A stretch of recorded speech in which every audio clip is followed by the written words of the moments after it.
invite onto platform with me DeeAnn and Chris. We're Morency, and we're Morency. Come on over, Chris, and Tom and Ash LeNoble. And they formed a partnership for what the restorers called window number 6.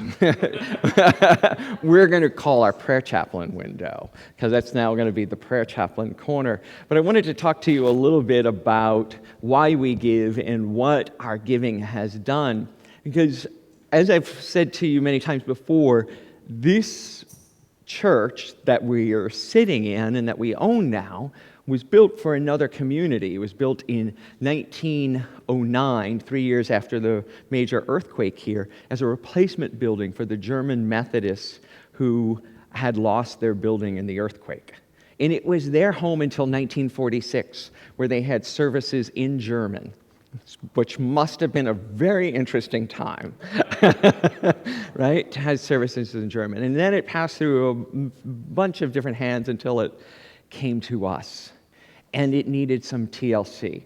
And one by one, people have stepped up, 2 by 2, and now 4 by 4. People have stepped up to start the restoration process on these windows. And here's just a little sample of what they looked like before. So this image right here is what window number 6, our prayer chaplain window, looked like before we restored it. For those of you at home, you can see it on your screen now, and in the room, you can see it here.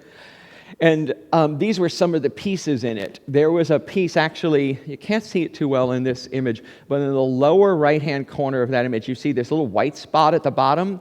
That's not glass. That's where the absence of glass. And you're actually seeing into the alley right there. And it looked like this in a lot of places, painted with crude paint and missing glass in places, cracked glass, BB gunshots in some of the pieces.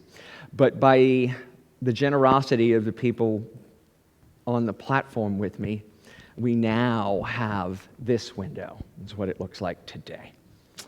So let's give them a hand, and our restorers a hand.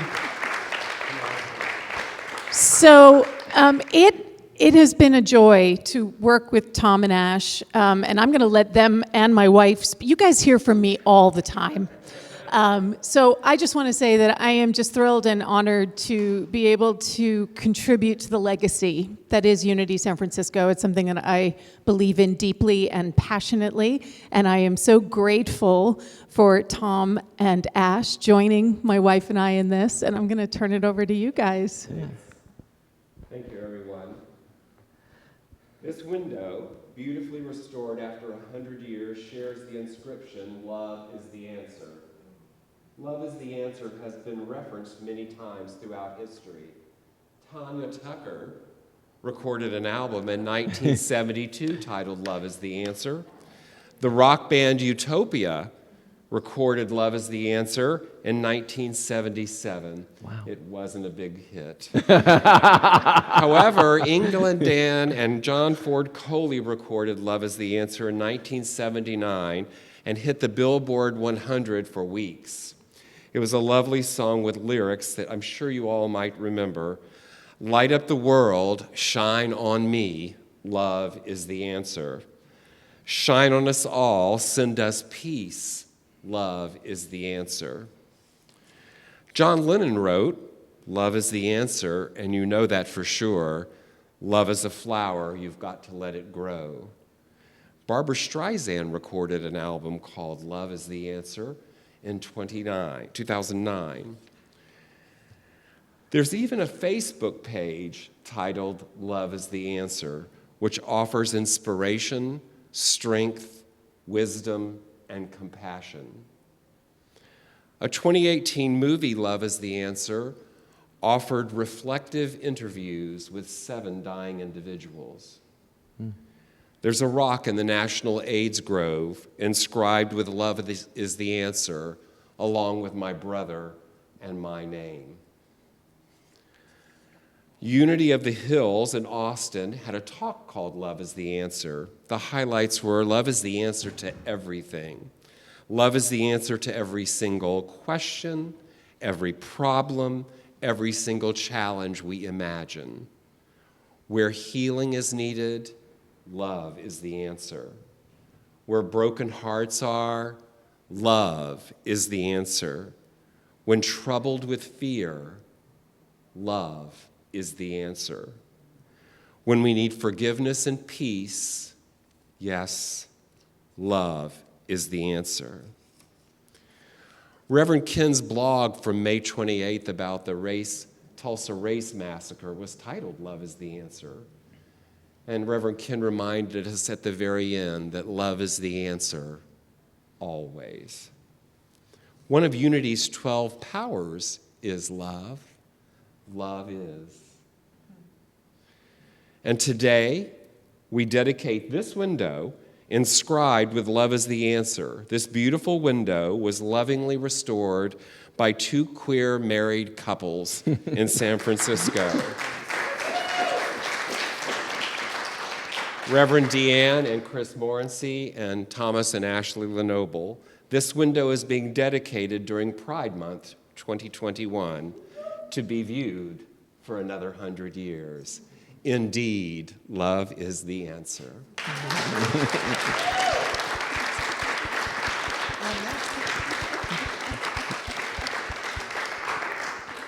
I was telling DeeAnn, wow, and I'm next? Okay. So when asked to share something today about the dedication of our window, it brought me back to a couple of years, many years ago, when the board at that time, had the vision and worked with what would be the next stage for Unity San Francisco. And although Bush Street was very helpful and a loving place for our community for many years, we all felt at that time that it was time to move and expand and be in a place much brighter, and we did so, and that manifested. We worked for it, and it manifested. So at this point, it felt humbling to be able to participate in the restoration of this window with Tom and Ash and my lovely wife.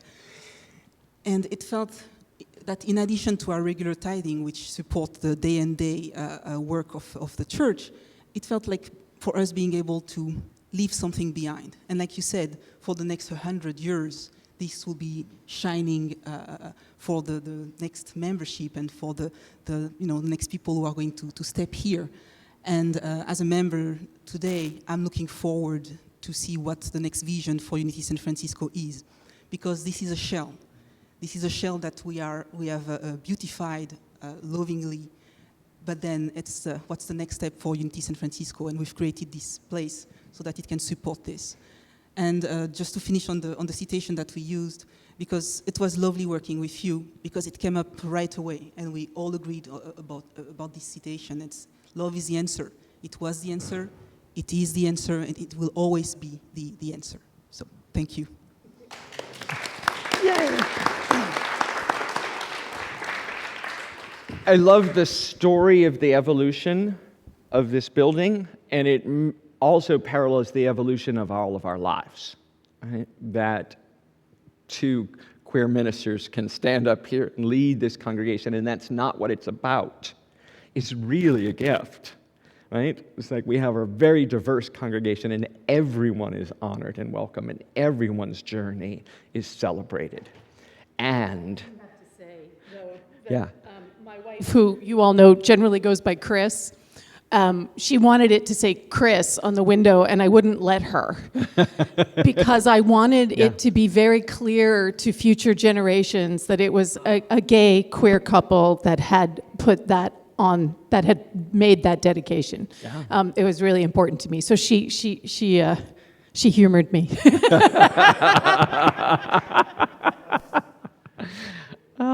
So I want us all to participate in this, because this room is different today. So, and I am not going to try and top what either of you said about anything, because that was so beautiful and moving.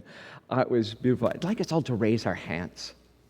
Right? And you can put them out or up and just receive the vibration of this room, this space, where people have gathered like this for over 111 years. And here we are today, rededicating the space and the energy and our commitment to the evolution of consciousness, to lifting us all up to the highest and the best, and seeing all people on the planet, everyone, no exceptions and no exclusions, honored, celebrated, and loved. For love is the answer in every situation. And we bless this building and this moment with all of our love. We bless this couple and this couple for what they have given to us. And we bless all those who have come before. As we all say, we give and receive love with ease and grace. And the more we give, the more we receive. And so it is. Amen. Thank you.